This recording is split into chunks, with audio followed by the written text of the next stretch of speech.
বিসমিল্লাহির রহমানির রহিম। আসসালামু আলাইকুম। ইস্টার পুনর্মিলনী উপলক্ষে দেশের খ্রিস্টান সম্প্রদায়ের সঙ্গে আয়োজিত আজকের এই বিশেষ শুভেচ্ছা বিনিময় অনুষ্ঠানের সম্মানিত সভাপতি অ্যাডভোকেট জন গোমেজ, অনুষ্ঠানে উপস্থিত বিশেষ অতিথি মহাসচিব বাংলাদেশ জাতীয়তাবাদী দল মির্জা ফখরুল ইসলাম আলমগীর, উপস্থিত সম্মানিত অতিথি আজ বিশপ বিজয় এন্ড ক্রুজ, উপস্থিত জনাব লিও কান্তা, মহাসচিব বাংলাদেশ খ্রিস্টান ফোরাম, এবং আমার সামনে উপস্থিত আজকের এই সভায় দেশের খ্রিস্টান সম্প্রদায়ের প্রিয় ভাই ও বোনেরা এবং প্রতিনিধিবৃন্দ, আপনাদের সকলকে জানাই ইস্টার ডের আন্তরিক শুভেচ্ছা।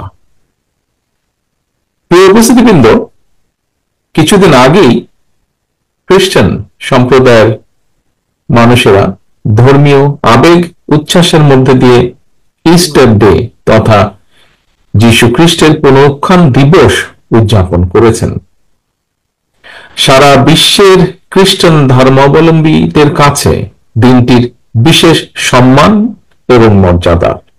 এই উপলক্ষে আমি বাংলাদেশ সহ বিশ্বের কোটি কোটি খ্রিস্টান ধর্মাবলম্বী ভাই বোনদেরকে আরো একবার আন্তরিক শুভেচ্ছা জানাই। প্রিয় উপস্থিতিবৃন্দ, খ্রিস্টান ধর্মাবলম্বী ভাই বোনেরা বিশ্বাস করেন পাপাচার, অনাচার, অবিচারের পথ থেকে সরিয়ে মানব জাতিকে সত্য ও ন্যায়ের পথে পরিচালিত করতেই পৃথিবীতে যীশু খ্রিস্টের আগমন হয়েছিল। এই বিশ্বাসের সঙ্গে কিন্তু কারোই কোনো দ্বিমত নেই। বিভিন্ন ধর্ম অনুসারীদের বিশ্বাস এবং ধর্মাচরণে পার্থক্য পরিলক্ষিত হলেও শেষ পর্যন্ত কিন্তু, যা একটু আগে মহাসচিব সাহেব ওনার বক্তব্যে বলেছেন, প্রতিটি ধর্মের মূল প্রতিপাদ্যই হচ্ছে স্রষ্টার প্রতি সৃষ্টির নিঃশর্ত আত্মসমর্পণ। প্রতিটি ধর্মের প্রতিটি সৎকর্মের মূল লক্ষ্যই হচ্ছে পৃথিবীতে সত্য, ন্যায় এবং মানবিক সমাজ প্রতিষ্ঠা। এবং এ কারণে সকল প্রকারের অন্যায় অবিচারের বিপক্ষে দাঁড়িয়ে নিজের অধিকার প্রতিষ্ঠার যে লক্ষ্য সক্রিয় থাকা, এটি কিন্তু শুধুমাত্র রাজনৈতিক কারণে নয়, বরং প্রতিটি বিশ্বাসী মানুষের ধর্মীয় এবং নৈতিক দায়িত্ব বলেও আমি ব্যক্তিগতভাবে বিশ্বাস করি। প্রিয় উপস্থিতিবৃন্দ, বাংলাদেশের একজন গর্বিত নাগরিক হিসেবে আমাদের সামনে কিন্তু একটি বিষয় স্পষ্ট, এবং সেটি হলো সাম্য, মানবিক মর্যাদা, সামাজিক সুবিচার। বাংলাদেশের মহান মুক্তিযুদ্ধের এই মূল মন্ত্রে কিন্তু প্রতিটি ধর্মের মর্মবাণীর প্রতিফলন ঘটেছে। তবে অত্যন্ত দুঃখের সাথে আমরা লক্ষ্য করেছি, দেশ স্বাধীনের পর থেকে এই যে কিছুদিন আগে যে পলাতক স্বৈরাচার, এই দলটি যখন দেশ স্বাধীনের পরেও দায়িত্ব নিয়েছিল দেশের, সেই সময় থেকে এবং বিশেষ করে পলাতক যে স্বৈরাচার ছিল সেই দলের শাসনকালে আমরা লক্ষ্য করেছি অত্যন্ত দুঃখের সাথে দেশের জনগণ মুক্তিযুদ্ধের যে কাঙ্ক্ষিত যে তাদের আশা আকাঙ্ক্ষা ছিল, সেটির প্রতিফলন কিন্তু তাদের সময়গুলোতে দেখা যায়নি। বরং আমরা দেখেছি তারা নিজেদের অবৈধ ক্ষমতাকে দীর্ঘায়িত করতে বিভিন্ন সময় এই পলাতক স্বৈরাচার এবং তাদের দোসররা সংবিধান নামে দেশের সংবিধানকে প্রায় নিজেদের দলীয় সংবিধানে পরিণত করেছিল। এমন বাস্তবতায় বাংলাদেশ জাতীয়তাবাদী দল বিএনপি মনে করে মুক্তিযুদ্ধের মাধ্যমে অর্জিত সংবিধানে সাম্য, মানবিক মর্যাদা, সামাজিক সুবিচারের মূল যে মন্ত্র, সেটিকে অক্ষুণ্ণ রেখে সংবিধানে সময় উপযোগী সংস্কারের কোন বিকল্প নেই। ফলে সংবিধান সংস্কারের ব্যাপারে অন্তর্বর্তীকালীন সরকারের কাছেও বিএনপি তার সুস্পষ্ট প্রস্তাবনা তুলে ধরেছে, যা পত্রপত্রিকার মাধ্যমে আপনারা সকলেই অবগত আছেন। উপস্থিতিবৃন্দ, জনগণের ভোটে জনগণের কাছে দায়বদ্ধ একটি জনপ্রতিনিধিত্বমূলক সরকার প্রতিষ্ঠার লক্ষ্যে বিএনপি প্রতিটি ক্ষেত্রেই অন্তর্বর্তীকালীন সরকারের প্রতি এখনো তাদের সহযোগিতা এবং সমর্থন অব্যাহত রেখেছে।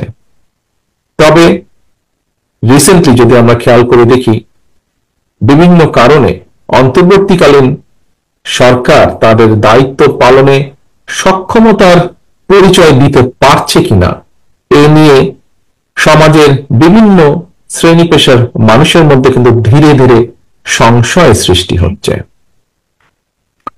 উপস্থিতিবৃন্দ, 2013 সালের ডিসেম্বর মাসে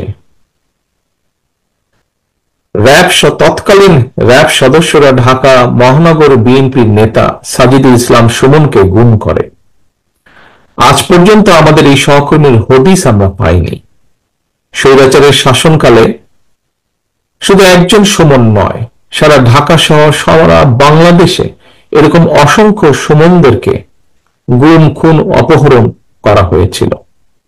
এর প্রতিবাদে পলাতক স্বৈরাচারের সময় গুম হওয়া ব্যক্তিদের পরিবারদের সদস্যদেরকে নিয়ে গুম হওয়া সুমনের বোনের নেতৃত্বে 2014 সালে গঠিত হয়েছিল সামাজিক একটি সংগঠন মায়ের ডাক। অত্যন্ত আশ্চর্য এবং উদ্বেগের বিষয় হচ্ছে, গুম হওয়া সুমনকে ধরার জন্য গতকাল সন্ধ্যায় ঢাকায় সুমনের বোনের বাসায় অভিযান চালিয়েছে প্রশাসন। এখন তারপরে প্রশাসন বলছে তারা নাকি সুমন সম্পর্কে জানত না। তর্কের খাতিরে, উপস্থিতিবৃন্দ, তর্কের খাতিরে আমরা ধরে নিলাম যে ঠিক আছে, প্রশাসন সুমন সম্পর্কে হয়তো জানত না, কিন্তু এই যে পলাতক স্বৈরাচার, এই স্বৈরাচারের সরকারের সময় একজন সাবেক রাষ্ট্রপতি বিমানবন্দর দিয়ে চলে গিয়েছে দেশ ছেড়ে। যেভাবে চলে গিয়েছে সেটিকে যদি আমরা মিলাই তাহলে দেখব যে 5ই আগস্ট আরেকজন দেশ ছেড়ে পালিয়ে গেছে, ইনি অনেকটা সেভাবেই পালিয়ে গেছেন। কিন্তু এখন বলা হচ্ছে যে অন্তর্বর্তীকালীন সরকার নাকি তার এই দেশ ত্যাগের ব্যাপারে কিছুই জানে না। ঘটনাটি গতকাল, এবং গতকাল থেকে আজকে পর্যন্ত যতজন মানুষের সাথে আমার কথা হয়েছে, প্রত্যেকের মনে প্রশ্ন উঠেছে, প্রত্যেকে প্রশ্ন করছে তাহলে অন্তর্বর্তীকালীন সরকার জানেটা কি। সাথে এই অভিযোগ উঠেছে, সংস্কারের নামে সময় ক্ষেপণ করে অন্তর্বর্তীকালীন সরকার একদিকে যেমন হয়তোবা পলাতক স্বৈরাচার এবং তাতে দোষরদেরকে নিরাপদে দেশ ত্যাগের সুযোগ করে দিচ্ছে, অপরদিকে অত্যন্ত সুকৌশলে নানা ইস্যু সৃষ্টি করে স্বৈরাচার বা ফ্যাসিবাদী বিরোধী যে রাজনৈতিক দলগুলো আমরা যারা মাঠে ছিলাম, সেই দলগুলোর ঐক্যের মধ্যে ফাটল ধরানোর একটা ক্ষেত্র হয়তো তৈরি করতে চাইছে। পলাতক স্বৈরাচারদের সহযোগীদেরও পুনর্বাসনের ক্ষেত্র হয়তো তৈরি করতে চাইছে। প্রিয় উপস্থিতিবৃন্দ, এই বিষয়গুলো ঘুরে ফিরে মানুষের মনে প্রশ্ন তৈরি করছে। এবার আমি একটু ভিন্ন কথায় আবার আসি। একটি রাষ্ট্রের সংখ্যাগুরু কিংবা সংখ্যালঘু জনগোষ্ঠীর সদস্য হওয়া না হওয়ার উপর দেশের নাগরিকদের নিরাপত্তা কিন্তু নির্ভর করে না, যে কথাটি আরো বিভিন্ন বক্তার বক্তব্যে উঠে এসেছে। আমরা যদি পেছনের দিকে দেখি, দেখব পলাতক স্বৈরাচারের সময়ও কিন্তু বর্বর যে বন্দিশালা, আয়নাঘর, অন্ধকার প্রকোষ্ঠ, বছরের পর বছর সেখানে বিনা বিচারে বন্দী মানুষরাই কিন্তু এর সবচেয়ে বড় উদাহরণ। দেশে গণতন্ত্র এবং আইনের শাসন না থাকলে কথিত সংখ্যাগুরু কিংবা সংখ্যালঘু অর্থাৎ আপনি কিংবা আমি, আমরা কেউই কিন্তু নিরাপদ নই। এমনকি ক্ষেত্র বিশেষে দেশের স্বাধীনতা, সার্বভৌমত্ব নিরাপদ নয়। রাষ্ট্রে যদি গণতন্ত্র এবং আইনের শাসনই না, একমাত্র রাষ্ট্রে গণতন্ত্র এবং আইনের শাসনই নিশ্চয়তা দিতে পারে নাগরিকদের নিরাপত্তা। দেশে গণতন্ত্র এবং আইনের শাসন নিশ্চিত করার অন্যতম পূর্ব শর্ত হচ্ছে জনগণের সরাসরি ভোটে নির্বাচিত, জনগণের কাছে জবাবদিহিমূলক সংসদ এবং সরকার প্রতিষ্ঠা। নির্বাচিত সরকারকে জনগণের প্রতি মুখাপেক্ষী করে দেওয়া গেলে দেশে গণতন্ত্র এবং আইনের শাসন টেকসই হয়ে ওঠে, যা গণতান্ত্রিক দেশগুলো যার সবচেয়ে বড় উদাহরণ। সরকারকে জনগণের কাছে মুখাপেক্ষী এবং দায়বদ্ধ না করে উল্টো নাগরিকদের নিরাপত্তার জন্য এক ধর্মের মানুষকে যদি অন্য ধর্মের মানুষের মুখাপেক্ষী করে দেওয়া হয়, এতে বরং রাষ্ট্র এবং সরকারের অসহায়ত্ব ও গণতান্ত্রিক চেহারাই কিন্তু ফুটে ওঠে। প্রিয় ভাই বোনেরা, আমি প্রায়শই আমার আলোচনায় একটি কথা বলে থাকি, সেটি হলো সংখ্যা লঘু কিংবা সংখ্যা গুরু। এইগুলো হচ্ছে একটি রাষ্ট্রে ধর্ম বর্ণ পরিচয়ের ভিত্তিতে নাগরিকদের বৈশিষ্ট্য বা সংখ্যা নির্ণয়ের জন্য একটি শব্দ মাত্র। খ্রিস্টান ধর্মে বিশ্বাসী আপনি কিংবা আপনারা যারা বাংলাদেশে অবস্থান করছেন, ধর্মীয় ভিত্তিতে বিশ্বাসের ভিত্তিতে পরিসংখ্যানে আপনি এখন সংখ্যালঘু জনগোষ্ঠীর সদস্য। একইভাবে আমি এই মুহূর্তে ইংল্যান্ডে, এখানে আমি সংখ্যালঘু জনগোষ্ঠীর সদস্য। আপনি এখন ইংল্যান্ডে আসলে কিংবা আমি বাংলাদেশে ফিরে গেলে সংখ্যালঘু কিংবা সংখ্যালঘু গরু, এই হিসাবটি কিন্তু সঙ্গে সঙ্গে পাল্টে যাবে।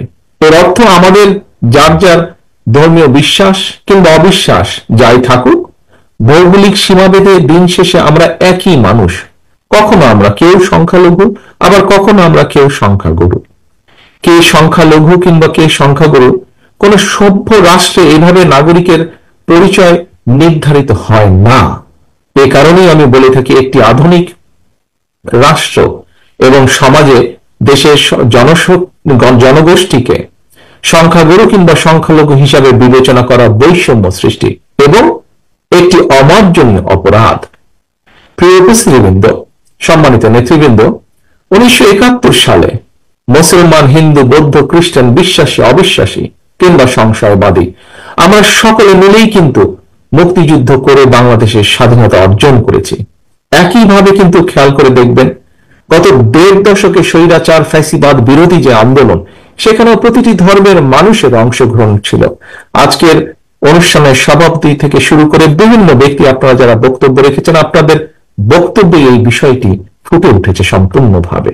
একইভাবে 2024 সালে ধর্ম বর্ণ নির্বিশেষে ছাত্র জনতা, বিশ্বাসী অবিশ্বাসী কিংবা সংশয়বাদী, আমরা সকলে মিলেই কিন্তু বীর জনতা গণ অভ্যুত্থানের মাধ্যমে দেশ এবং জনগণের স্বাধীনতা রক্ষা করেছি আমরা। সুতরাং এই দেশটা কোনো ব্যক্তি কিংবা দলের নয়, এই দেশটা আমার, আপনার, আমাদের সকলের। এই দেশটা এই দেশের জনগণের।